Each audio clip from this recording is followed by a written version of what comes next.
You just realized your business needed to hire someone yesterday. How can you find amazing candidates fast? Easy. Just use Indeed. Stop struggling to get your job post seen on other job sites. With Indeed sponsored jobs, your post jumps to the top of the page for your relevant candidates, so you can reach the people you want faster. According to Indeed data, sponsored jobs posted directly on Indeed have 45% more applications than non-sponsored jobs. Don't wait any longer. Speed up your hiring right now with Indeed.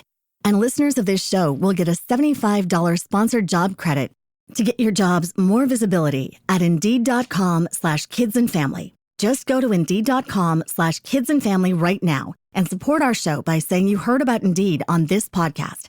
Terms and conditions apply. Hiring? Indeed is all you need. All right, so let's jump right into this. We're doing a deep dive today on creating paperback covers. Yes. It's like everything you need to know to make your book, look good, whether you're using some, fancy design software or KDP's cover creator tool. Mm-hmm. So you might be, thinking about self-publishing or just kind of curious about, what makes a cover, pop on the shelves.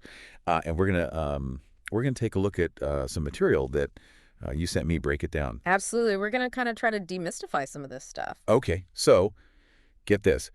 Did you know that there's like a formula, like a precise formula to calculate how thick your spine needs to be? There is? Like it depends on how many pages your book is and what kind of paper you're using. Yes. It's kind of fascinating. We're also going to be looking at those annoying white borders that can pop up sometimes. Mm.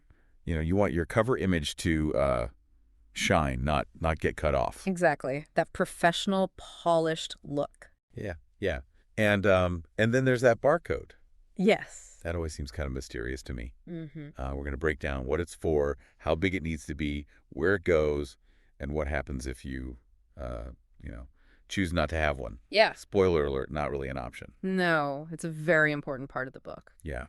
Okay, so let's start with the basics. Okay. If you're making a cover, what's the one thing you absolutely have to have? Your cover needs to be one PDF file. Okay. Front cover, spine, and back cover. Got it. Okay, so no separate files for each. No. Okay. And how big can that PDF? Oh, so it's like like an insurance policy against any trimming mishaps. Exactly, yeah. Okay. Are there any tools that can help with this? KDP offers a cover calculator and template generator. Oh, fantastic. That helps. That's so helpful. Yeah. Okay, so the Stein, I feel like that's the trickiest part to get just right. Yes, it is. Yeah. But luckily, there are formulas you can use to calculate the spine width.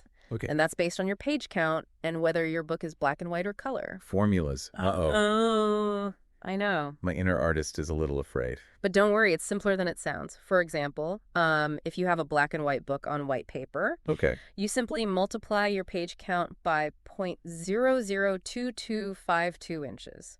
And there you have it, your spine width. Okay. Okay, not too bad. Not too bad. What about adding text to the spine? Are there any rules for that? First rule of spine text, 79-page minimum. Okay. If your book is less than 79 pages, you can't put text on the spine. You also have to be aware of spacing. You need at least 0.0625 inches of space between the text and the edges of the spine on both sides. Okay. And that prevents the text from wrapping onto the front or back cover. Got it.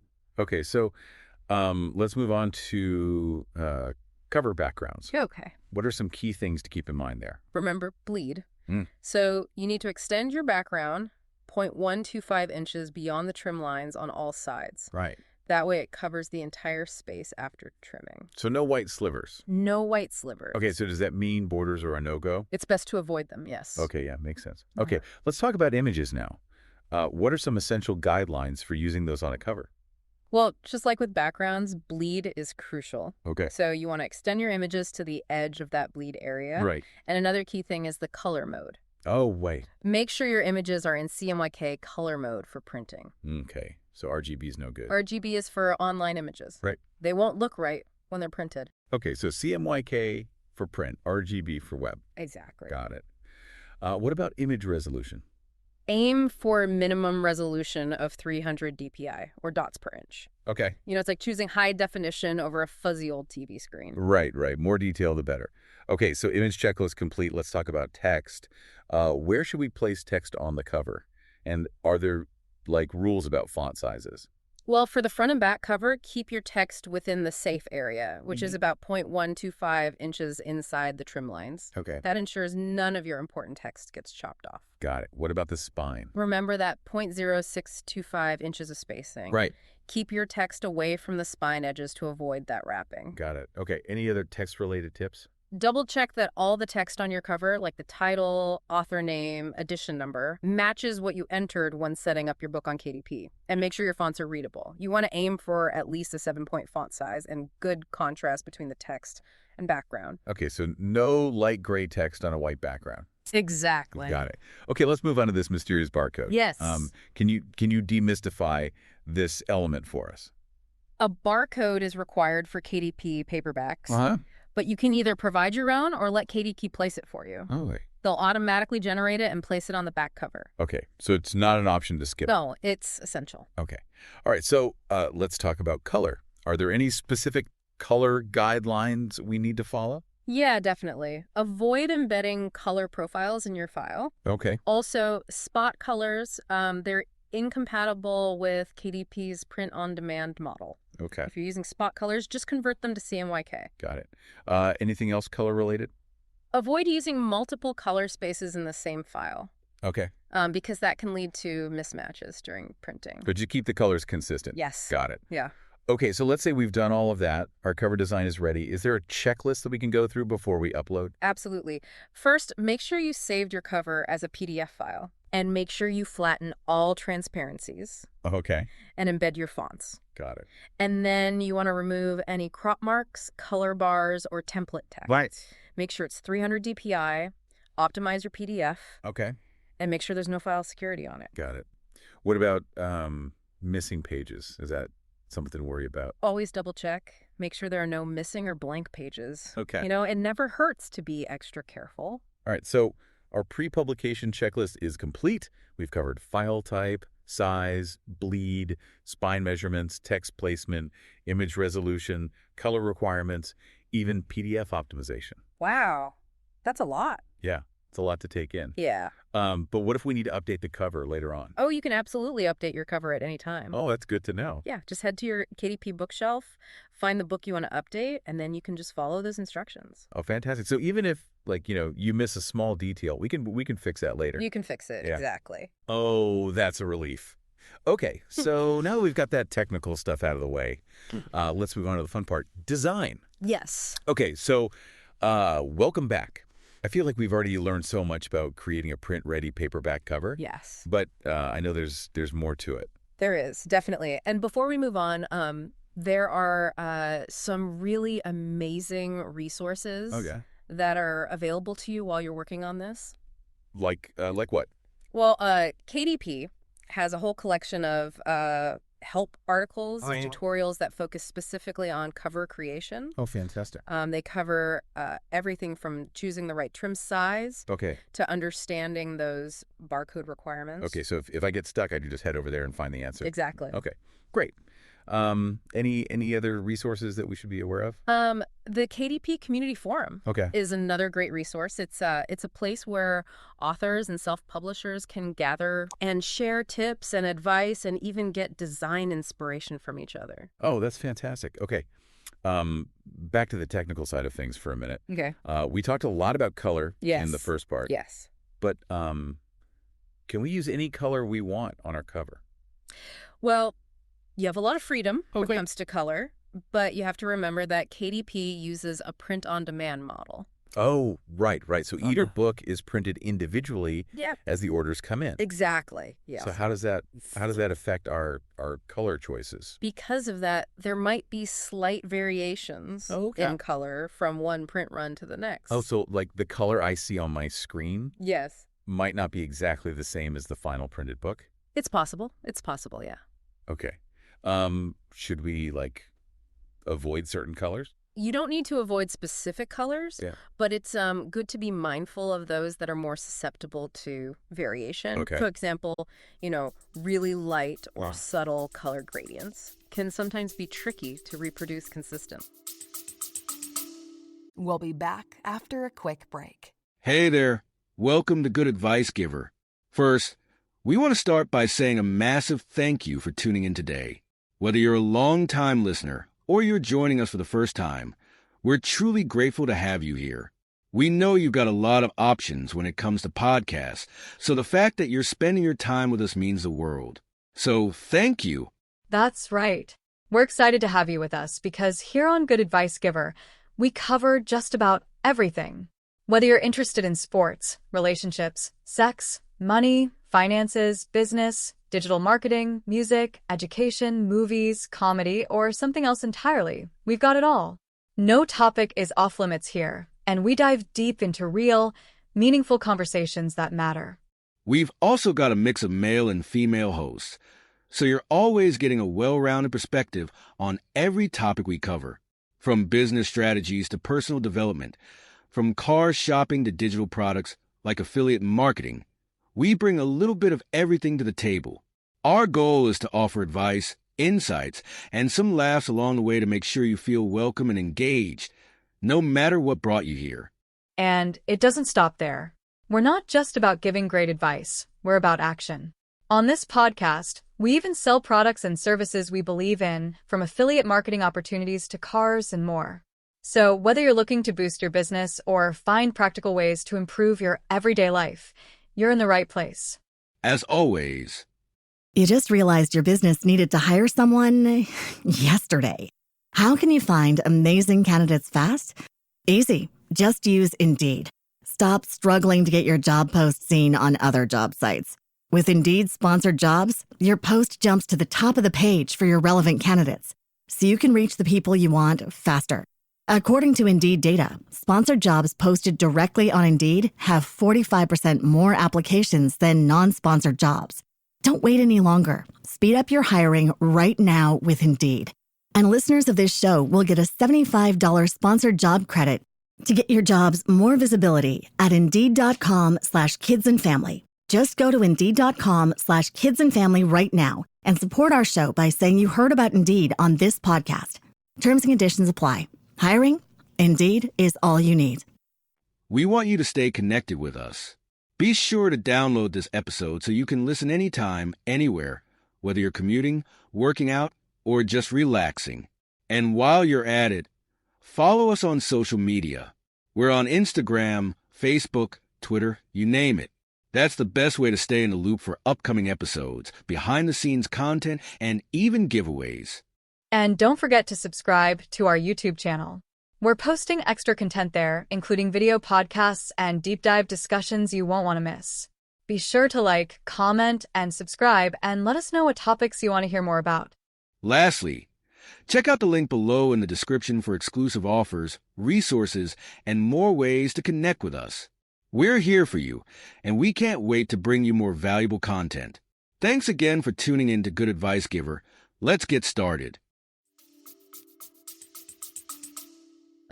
So if we want to reduce the risk of variation, bolder, more distinct colors. Yes, definitely. Yeah. Stronger colors tend to reproduce much more reliably. Okay, so color variations demystified. Mm-hmm. Any other color-related tips? Always order a proof copy of your book so you can see how the colors look. Oh, that's a good idea. So we can make any adjustments. Yes. Before we make it available to everybody. Okay. Speaking of valuable steps, let's talk about fonts. Are there any font-related guidelines that we should be aware of? Readability is paramount. Okay. So you want to make sure your title, your subtitle, and your author's name are all very easy to read. So no crazy fonts, no super decorative styles that are hard to read. Exactly. The title needs to stand out. Exactly. Okay. Are there certain types of fonts? Yeah, definitely. Serif fonts. Okay. Like Times New Roman or Garamond. Okay. They're often used for body text in books because they're considered very easy to read for extended periods. Okay. So they can be really good for longer descriptions. Okay. Or blurbs on the back cover. So they convey a traditional feel. Mm-hmm. Okay. And then you have sans serif fonts. Okay. Like Arial or Helvetica. Okay. And these are known for a very clean, modern look. Okay. And they can be really effective for titles and headlines. Okay. Yeah. So, so they're good at grabbing attention and making the book feel like modern. Yes, exactly. Okay. So sensory for body text, Yeah. sensory for titles and headlines. Yes. Got it. Any other font wisdom that you want to share? Try not to use too many different fonts on your cover because that can make it look very cluttered. Oh, okay. Stick to 2, maybe 3 fonts at most. Okay. So less is more. Yes. Got it. Okay. Let's shift gears now and talk about something that I think causes a lot of confusion for authors. Okay. ISBNs. Yes. What are they and why are they so important? ISBN stands for International Standard Book Number. Okay. It's a unique 13-digit number, and it's basically like a fingerprint for your book. Oh, okay. So each version of my book, like the paperback, the hardcover, the ebook, needs its own unique ISBN. Yes. Each format needs a different one. Okay. And why is that so important? Because it helps booksellers, libraries, online retailers, everybody track and manage inventory. Okay. And it makes sure your book is correctly identified and listed in databases. So like without an ISBN, my book's basically invisible. It's very difficult for people to find and purchase it. Okay, yeah. Definitely important. Yeah. So where do we get them? You can purchase ISBNs from a designated agency in your country. Okay. In the U.S., it's Bulker. Okay. But if you're publishing through KDP, you can use a free KDP-assigned ISBN. Free ISBNs. So, sign me up. What's the catch? With a KDP-assigned ISBN, Amazon is listed as the publisher of record. Oh, okay. So if I want like complete control over my imprint, Yes. I would need to purchase my own ISBN. You would. Okay. ISBN's demystified. Where does this magical number go on our cover? Typically on the back cover in the lower right corner. Okay. And it needs to match the one you entered during the title setup. Right. So consistency is key. Got it. Okay, let's revisit those barcodes again. Okay. We touched on them a little bit earlier, but can you give us a more in-depth look at their purpose? It's basically a visual representation of your ISBN. Okay. So it's a machine-readable code that allows retailers and libraries to scan your book and get all the information quickly. Okay, so it's like a digital twin of the ISBN. Exactly. Got it. Okay. Yeah. And how do we get a barcode for our cover? You can either provide your own or let KDP generate one for you. And if you let them do it, they will automatically place it on the back cover. Fantastic. But if I wanted to use my own, where could I get one? There are several online services that generate barcodes based on your ISBN. Okay, and then, so where do we put this on the back cover? KDP usually puts it in the lower right corner. Okay. Make sure there's plenty of space around it. Okay, no squeezing it into a little corner. No. Got it. Okay, anything else about barcodes? If you're using the KDP assigned ISBN, it will automatically include the Amazon identifier. Okay. So that links it to your book. Oh, okay. So even if someone scans the barcode at like their local bookstore, yes, it'll take them to my book on Amazon. Yes, it will. Oh, that's fantastic. Okay. Okay. What if my book doesn't have an ISBN? Okay. Do I still need a barcode? If you're publishing, say, like a low-content book, like a journal or a planner, and you chose not to use an ISBN, then no. Okay, so the barcode is specifically for books with ISBNs. It is. Got it. Okay, so another mystery solved. Let's talk about the front cover now. Okay. The first thing that people see. Yeah. What are some key things we should be thinking about when we design that front cover? The front cover is your first impression, basically, for your book. Right. You want it to be eye-catching, intriguing, and relevant to your genre. It has to grab attention. Yeah, exactly. You want strong typography. Okay. So the title is clear. Okay. Legible. Okay, so no tiny fonts. No tiny fonts. Okay. The title needs to stand out. Yeah. Okay. What about images? Are those always essential for a front cover? They're not always essential, but they can be incredibly powerful. Okay. So if you're going to use an image, make sure it's relevant to your book. Okay, so no random stock photos. No. You want it to complement the title. Okay. Give potential readers a sense of what your book is about. So image selection is key. Yeah. Got it. Any other design elements that we should be considering? Color palette. Oh, right. Think about the mood and tone that you want to convey Right. and choose colors that align with those. Oh, so color can really set the tone for the whole book, even before they open it. Absolutely. Okay. Anything else? Try not to overcrowd the space. Oh, okay. When it comes to front covers, less is more. Oh, okay. It's tempting to, put everything about the book on the front cover. Yeah. But it sounds like restraint is key. Restraint is key. Yeah. Okay. So let's move to the back cover now. Okay. What are the essential elements of a back cover? That's where you give readers more information about your book. Yeah. Typically, that includes a blurb, Okay. an author bio, Okay. and any testimonials or reviews you have. Oh, okay. So it's like a mini marketing package for the book. Yeah, that's a good way to put it. Got it. Okay. Any tips for writing a good blurb? You want to be concise and engaging. Okay. You want to highlight the main conflict or hook of your story Okay. without giving away too much. No spoilers. No spoilers. Okay, got it. What about the author bio? What kind of information goes in there? It's a chance to connect with the reader on a personal level. Okay. Share a bit about your writing journey, what inspired you to write the book, Okay. any relevant experience or credentials. So it's not just listing my previous publications. It's more about showing my personality and my passion as a writer. It is. Okay, author bio, check. Mm-hmm. What about testimonials or reviews? Are those must-haves? They can add a lot of credibility. Okay. So if you have any positive feedback Right. from other authors, Right. bloggers, early readers, Okay. including those, can be a really powerful way to sway potential buyers. So they're like little votes of confidence. Exactly. Yeah. Yes. Okay. Back cover elements, check. Any other tips for designing the back cover? Just like with the front cover, keep it clean, uncluttered, Okay. easy to read font, Okay, so no walls of text. no walls of text. Got it. Okay, so back cover design, check. Wow, we've covered a lot. We have. Technical specs, Yeah. design tips, marketing strategies. That's everything. Yeah. I feel like I'm getting a little overwhelmed. Yeah. Any final words of wisdom before we move on to the final part of our deep dive? Just remember that creating a great cover Yeah. involves technical expertise Oh. and creative flair. So it's like a balance. Yes. Like art and science. Exactly. Got it. Don't be afraid to experiment. Okay. Break the rules if you need to. Okay. And let your creativity shine through. Yeah. Don't be afraid to play around. Mm-hmm. Okay. And remember, there are resources available. Yes. Like you were saying earlier. Okay. Fantastic.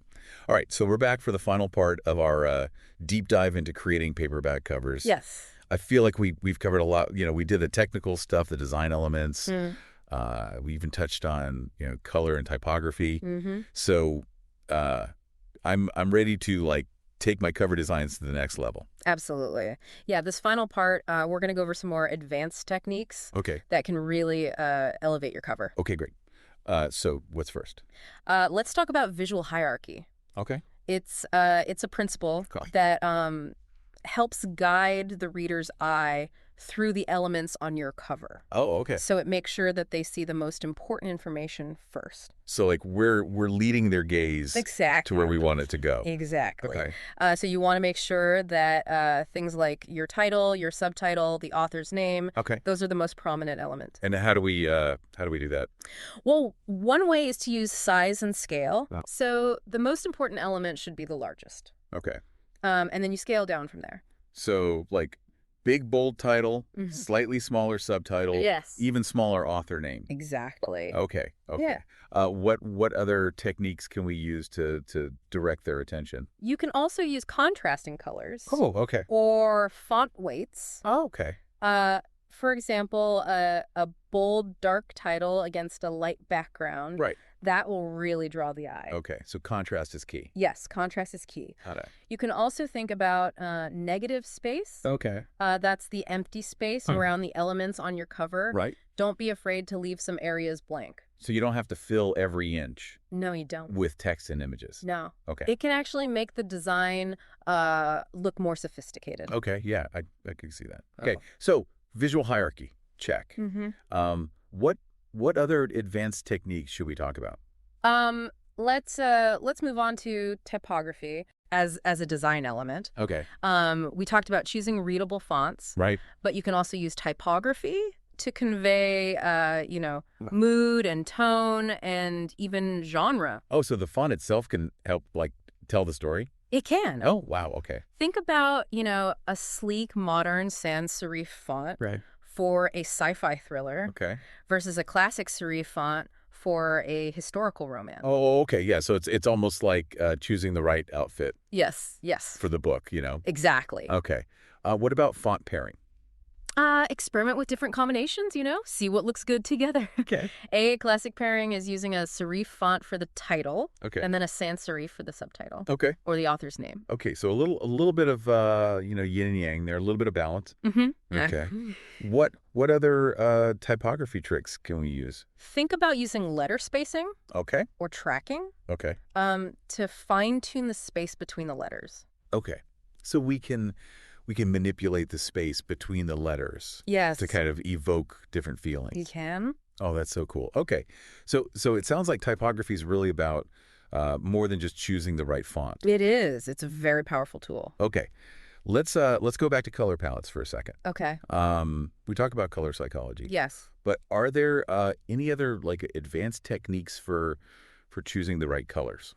You can use a limited color palette. Okay. That means just selecting a few key colors. Okay. And then using those consistently Okay. throughout the design. So resisting the urge to use every color in the rainbow. Exactly. It can make it look much more sophisticated. Okay. Yeah. Less is more sometimes. Mm-hmm. Okay. What about choosing the right color combinations? Experiment, play around with different pairings. Okay. There are some color palette generators online that Okay. can help. Okay, great. So let's talk about imagery for a minute. Okay. We know we have to choose images that are relevant to our book. Yes. But are there any like advanced techniques for using them effectively? You can try using partial images or close-ups Okay. instead of full body shots. Okay. So, like a close-up of a character's eyes Okay. or a hand reaching for something. Okay. Yeah. That can create a little bit more intrigue. Oh, so it's a little bit of mystery could go a long way. Yes. Okay. Any other image related tips? Consider using textures and patterns. Okay. You can overlay those on your images or use them as background elements. Okay. It can add some visual interest. So textures and patterns can like add another layer to the design. Exactly. They can help connect it to your genre. Okay. Wow.